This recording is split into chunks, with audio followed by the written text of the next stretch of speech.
Okay, so thank you very much. So our next presenters are Connie Lay with Revitalizing Suburbia. If you could please come up. Thank you. Followed by Professor Zachary Colbert with Urban Energy Shift. Someone else, please. And Jacob Chung to speak about Multi-tach.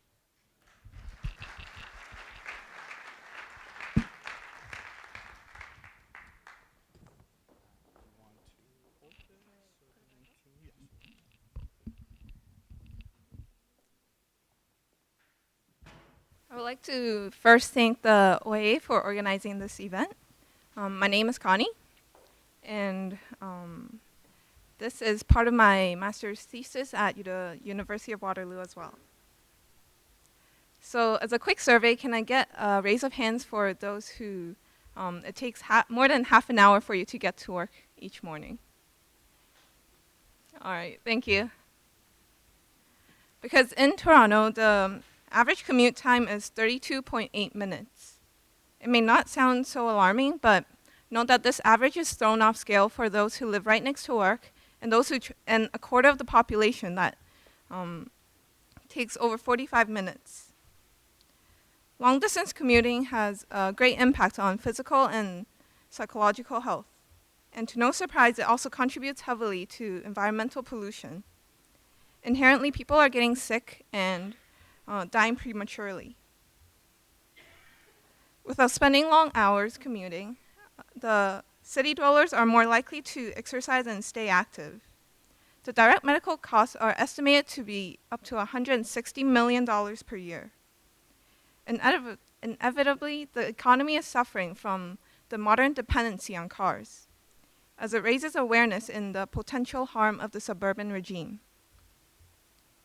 So the city is planning for complete communities. The idea is to provide necessary facilities to support daily living for different stages in life. Cater to a diverse demography, it is to encourage active transportation while minimizing the need of long-distance commuting. Thanks to the evolution of technology, the idea of work from home is not bizarre anymore. Co-working spaces are on the rise for the modern worker. However, they're still concentrated in the downtown core. The proposal is to make use of this increased mobility and greater distribution of work. It gives the opportunity to bring and share community assets together and provide a variety of workspaces and facilities to support daily living.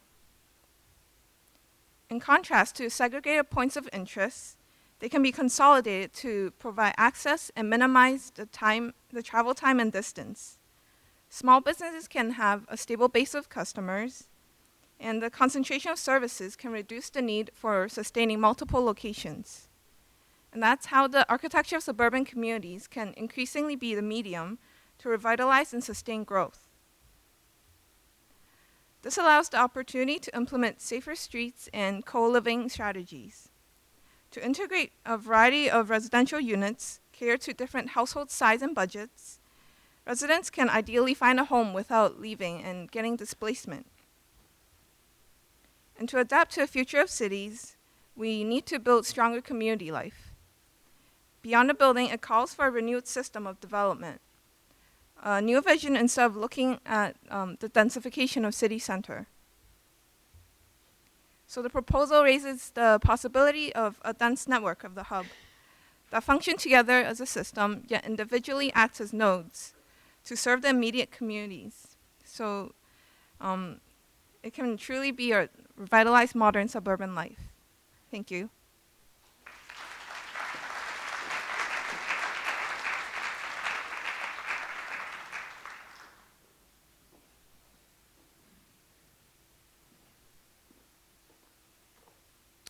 So thank you to the OAA and the TSA. I'm very happy to be here tonight. I have a confession to share with all of you, which is that I'm a practicing architect, but I'm also a professor of architecture. And so the work that you're going to see here is practice-facing in certain ways, but also just a little bit researchy. I'd like to also thank my partner in this endeavor, Antonio Gioventu, who is the executive officer of the Condominium Homeowners Association of British Columbia, who could not be here tonight with me. There is a rapidly growing ideology that architecture and related disciplines of the built environment have a critical role to play in reshaping our physical, social, and economic systems that sustain human life. Rather than linear, step-by-step problem solving, architectural thinking is able to make a unique contribution through manifold responses that speculate and prototype many possible paths forward. With the growing impact of climate change, overtaxing of natural resources, and increased affordability pressures on housing, engaging in big picture systems level thinking will allow our discipline to maintain its efficacy and also to productively engage in new forms of politics and intellectual discourse surrounding climate change. This is a collaborative endeavor between Carleton University, the Condominium Homeowners Association of British Columbia, and BC Housing that puts forward a speculative solution to kind of engage these topics. The work proposes the transformation of existing wastewater infrastructure into a series of distributed and interconnected energy generation and storage systems. So here's how it would work. Every drop of water spends an average of 3 days being pumped, treated, consumed, pumped, treated, and then released back into nature through our municipal water systems. Throughout this process, water is constantly flowing, either by gravity or by pumping, in order to maintain certain pressure levels and rates of flow. Tall buildings use pumps and tanks to maintain sufficient water pressure on all floors, and cities use pumps and gravity to move wastewater to water treatment facilities. Yet throughout this entire process, none of the potential energy embedded in the movement of water is ever captured. This potential energy could be captured, stored, and distributed in a way conceptually similar to the way that power is generated and stored by hydroelectric dams. While dam infrastructure projects are massive and located in remote regions, we envision a smaller, distributed, and interconnected energy infrastructure that could be scaled to the size of individual buildings. And this would be much, much closer to home. This more nimble approach to energy would increase energy efficiency in buildings and cities as well. The way we distribute power has a similar history to the way we distribute water, in that both were born out of the Industrial Revolution, when infrastructural advances were made quickly in order to meet the needs of very quickly growing cities and transforming economies. Today, our power distribution and wastewater systems both have their inefficiencies, but the way we produce, transmit, and consume electricity is far more inefficient than the way we use water. Most fossil fuel-based electrical generation strategies operate at about 50% efficiency or worse. Scaling up or down electricity production is a multi-day endeavor involving long supply chains, and worldwide, the majority of electricity generation also produces greenhouse gas emissions, further compounding the environmental degradation caused by our current energy culture. Our society has not yet developed the enabling technology nor designed building systems to capture this kind of energy in the movement of wastewater through buildings, and that's the next step toward realizing this infrastructural vision. Renewable energy is all about intermittency. So solar energy is only generated when the sun shines. Wind energy is only generated when the wind blows. And much of the current engineering research in energy production is focused on how to capture and store energy from these intermittent sources.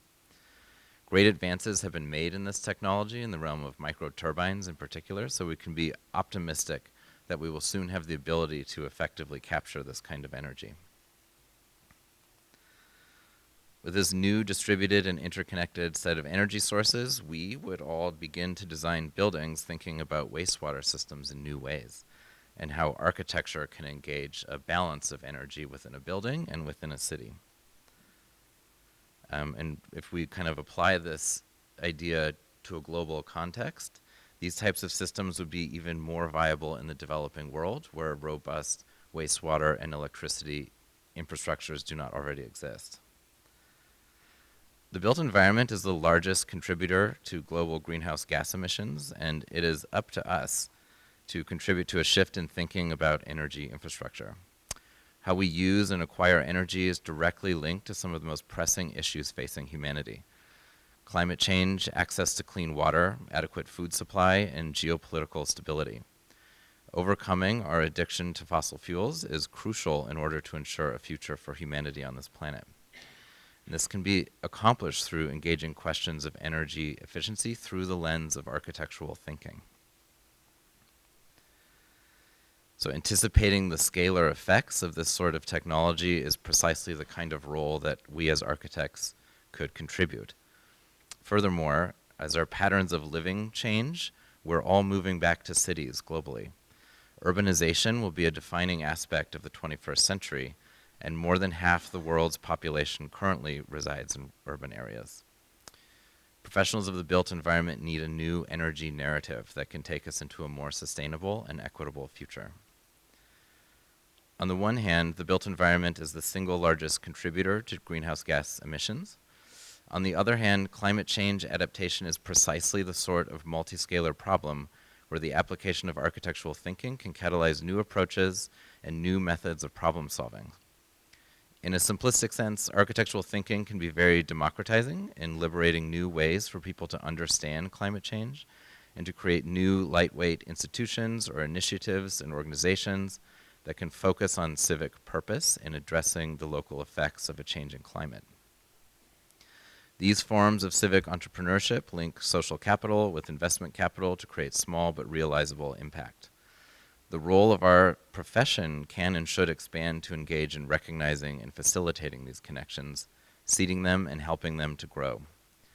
We have used architectural thinking in this project to imagine a near future city, and this work has been further extended by a $250,000 investment from the federal tri-agency funding organizations that have allowed us, since winning the SHIFT competition, to kind of bring this into a research lab facility where we have a team of architecture students, public policy students, and mechanical engineering students who are collaboratively using architecture as a medium to explore these problems and seek solutions. And in this process, we've all learned new ways to communicate with each other across these disciplines. And I think what I've taken away from this is that architectural thinking as kind of a communication tool is something essential to charting new paths forward. So thank you.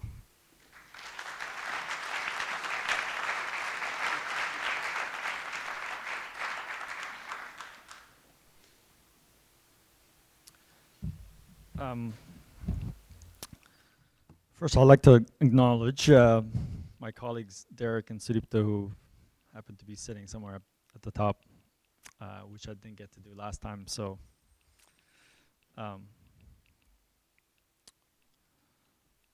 Multi-tach is a sustainable housing infrastructure proposal, a simple solution to a multifaceted and very complex problem. We're looking to address the supply side of the equation. Since its inception, I'm happy to note that Toronto City Council has passed a motion to look into exploring the densification of the Yellow Belt. So Toronto's growing by about 300,000 households in the next 25 years, or roughly about 50,000 per year. However, the city growth is skewed. It is very much concentrated along the avenue, so right along the main spine. While the Yellow Belt, which covers about 80% of the land, is virtually impossible to touch from a density point of view. Sorry, this is the character of the this is the character of the existing Yellow Belt neighborhood, and as you can see, it's it needs a lot of improvement. Now, add to this the size of the household, and they're shrinking. Smaller families are living in larger homes. This is really what the planning is. Actually, this is what the planning is defining as stable neighborhood. The current supply is skewed as well. 70% of the supply is designed around first-time buyers, students, immigrant needs on a short-term basis. And they're generally not geared towards families. I know that the TO Core has implemented policies to propose larger units, but they're just forcing something on a developer that the market just isn't able to bear. So what we saw as a solution in the is in the RD zone, which is otherwise known as the yellow belt. We believe that a simple modification to the zoning definition from a single detached home to multiple detached home containing 3, 4, 5 units would add a lot. Actually, there was something wrong in terms of the, sorry. Just the sequencing was a little bit skewed, but anyways, so 70%, you can see here in this diagram that 30% of the supply is really is geared towards one bedrooms, whereas the 70% is what we so this is what we need, but the supply is skewed.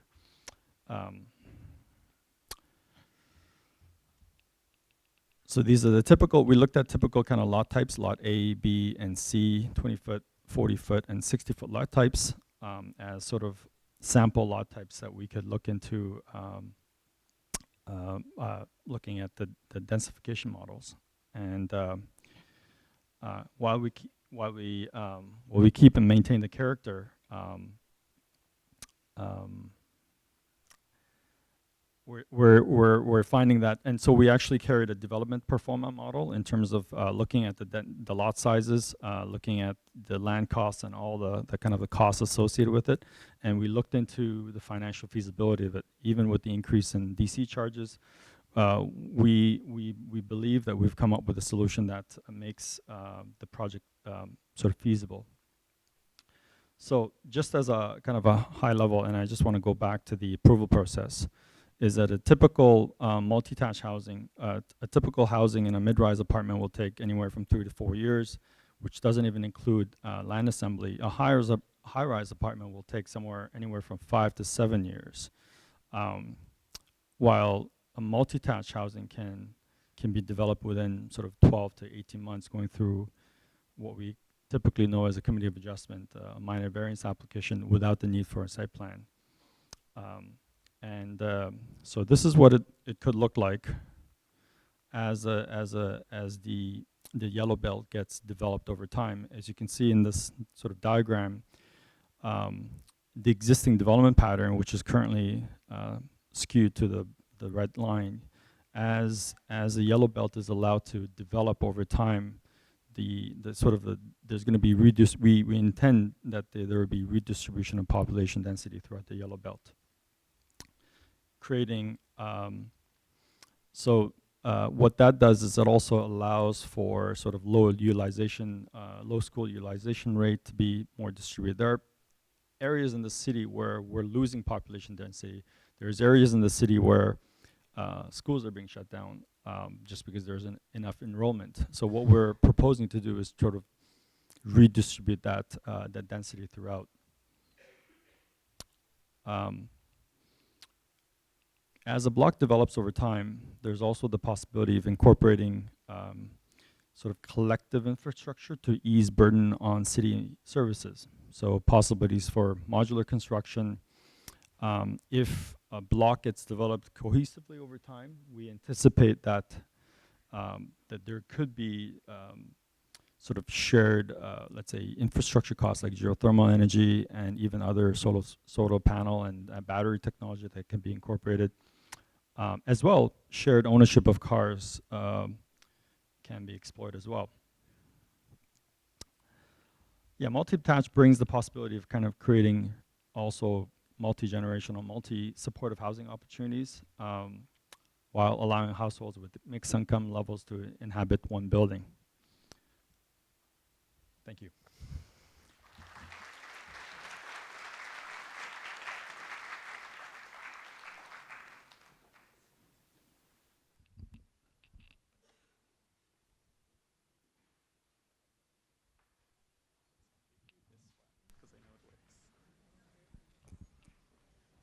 Okay, so thank you, everyone. Okay, so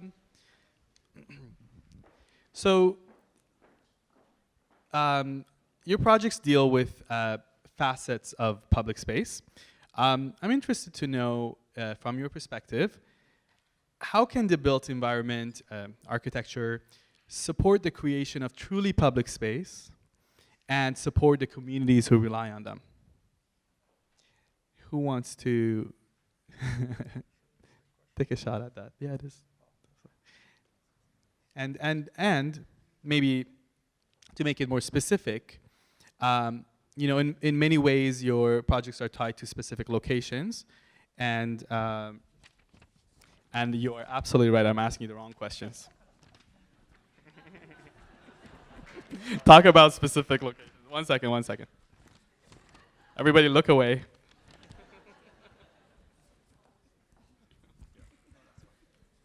I thought I was saving the day by asking the second questions. Turns out I was on the wrong page.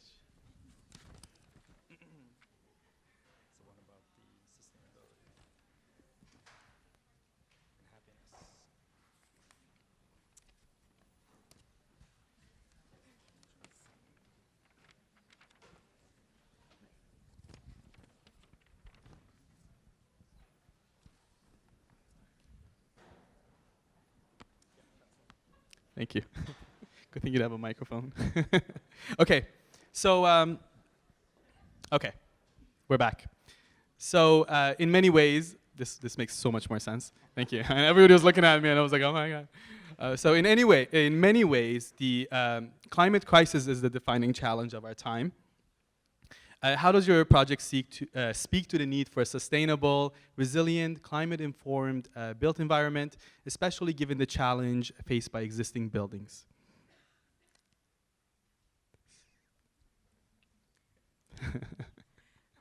I think to build in resiliency, the first step is, or it's always mentioned, to reduce, reuse, and recycle.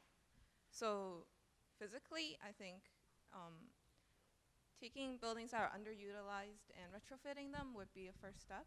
And to reuse, it can simply be functionally and programmatically. So taking a program that can be seasonally changed, like from summer to winter, or as simple as daytime and nighttime, like having a gym in the afternoon and having it as a presentation hall in the nighttime.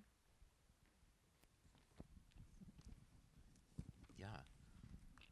I mean, I can think of two answers to that question. One is sort of literal, and the other is a little bit more speculative. So a literal answer would be, you know, in our proposal, we would conceivably reduce a building's overall energy consumption, which I think we can all agree is good. And there are probably financial benefits associated with that as well. So the more speculative answer is the one that I'm personally more interested in these days, is how can what we all are trained to do in this room, how can we take that outside of architecture and bring it to other disciplines, public policy in particular. So we are uniquely trained in kind of creative problem solving and thinking at multiple scales simultaneously. Other folks are not. And it's been really interesting for me to engage other disciplines who have no idea what it is we do or why we do things the way we do, and teach them how architectural thinking can expand their own approach to their discipline or their own methods of knowledge creation. And so in that more speculative scenario, I think there's a lot that we have to offer the world beyond the built environment, beyond buildings, but kind of applying the way that we think and the way that we're trained to think to problems much larger than a building.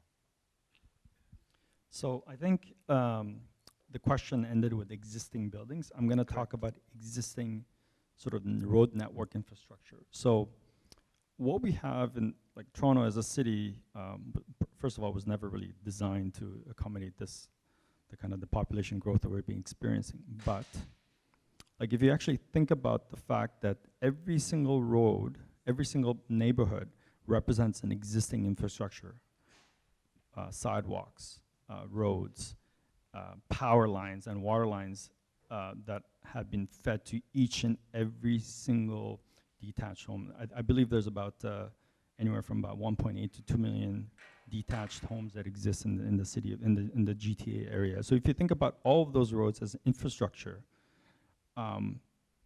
currently what's happening is because so much of the density is focused along the main Young Line corridor, they have to bring in new infrastructure, and like because the existing infrastructure just can't support that the density, nor was it designed for that. So if you think about the idea of this multi-tach, which is basically we're instead of one house, one single family home, we're talking about 2, 3, maximum of 5. We're not asking for redoing the infrastructure. We're actually maintaining the infrastructure and optimizing the existing infrastructure that's there. I believe is a very good use of what's currently there. And in addition to that, cars. Car sharing, so we're talking about lot sharing, right? So multi-tach is lot sharing. You're sharing the lot, and in addition to that, there's a possibility of car sharing. I mean, this notion that every household needs to have a parking space, which is defined under the current OP policy. Every house has to have a parking garage, and that actually has to be parked behind the. Anyway, I don't want to get into that too much, but the idea is that the notion that every household needs to have one car, I think is it's an old and kind of an outdated ideology. And I think this idea of having a car sharing platform between 3 households or 4 households, I do believe is again another way of trying to like this idea of the shared economy. You know, we work shared spaces, shared living, co-living, which is some of the projects we're engaging, becomes a lot more. You know, I don't need to live in a 5,000 square foot home. I don't mind sharing some of that space and live in a 1,200 square foot home, which can just be, you know, as well designed. So. Yes. So you can keep that one. So. So I have a question that's a little bit different, and this does belong here and this one I made sure. So how can architecture, and your project in particular, help people feel happier? Can I speak to that? Of course. So we, as a practice, we're involved in a few co-living projects in downtown core, and they're very, very interesting. So one of the things that we did as a research is how we're living in a generation where there's more people taking Prozac for depression than any other generation. We're living in a more, even though we're socially connected via Facebook and other social media platforms, we're actually living in a generation where there's more people feeling lonely than any other generation. And I think this idea of co-living, this idea of cohabitation, this idea of having kind of a shared, you know, we're doing senior housing projects where currently, you know, there's this idea of an older generation benefiting from the energy of a younger couple and vice versa, and this idea of multi-generation living, this idea of co-living becomes a lot more attractive, and we believe, again, we're not scientists, we're just architects, but well, not just, yeah. but we're good. I mean, I'm pretty optimistic that we can solve this. I'm pretty optimistic that having people closely network together can create great communities. Just one point that I wanted to make was we just had Halloween, and so I've always imagined, like, if we had a row of multi-taches in a street, the kid could benefit from a much a much bigger revenue per distance traveled, so to speak. And you really thought about this from all angles. Yeah, and it's a real win-win. That's great. My answer is not going to be as good as that one. I think happiness can be defined a great many different ways, and that would vary from individual to individual. But when I think about what happiness means as a professional of the built environment, something that comes to mind is the idea of access to the city. So access to the economic opportunities afforded by living in an urban core, access to those amenities, access to a daily life that doesn't include a kind of very long commute, etc. But chief among those is affordable housing. And so in our proposal, the idea is that while also contributing to kind of a net positive effect on our environmental impact, there would also be a reduction in the overall cost of housing, which would increase access to living in dense urban cores, which I think would do a great deal to increase one's happiness. For social well-being, yes. Yeah. I really agree to that. And in creating more opportunities, I think for my proposal is just even reducing the amount of commuting can bring people the time back to their communities. So there's more opportunities for the relationships to nurture between one another. So neighbors are actually interacting and knowing each other more than everyone just spending that time on commuting. And I think giving that time back to people to choose how they can create their happiness is the first step. Yeah, absolutely. I think that's very true. You know, and especially in your case, this might be maybe too personal. And I know my mom is in here right now, like in this room, I mean. But typically what happens, you know, I find when I try to take the TTC, sorry that this is like a little personal, but I have some spots here for personal reflection, so I can do this. So I just wanted to say, you know, usually when I take the TTC in rush hour, I really can't make a phone call to my mother. And what I find is sometimes it's faster to walk home, and then I can just call her along the way. So just a little, you know, talking about well-being and less commute times. So that's just my thing. Okay, so thank you so much to all of you.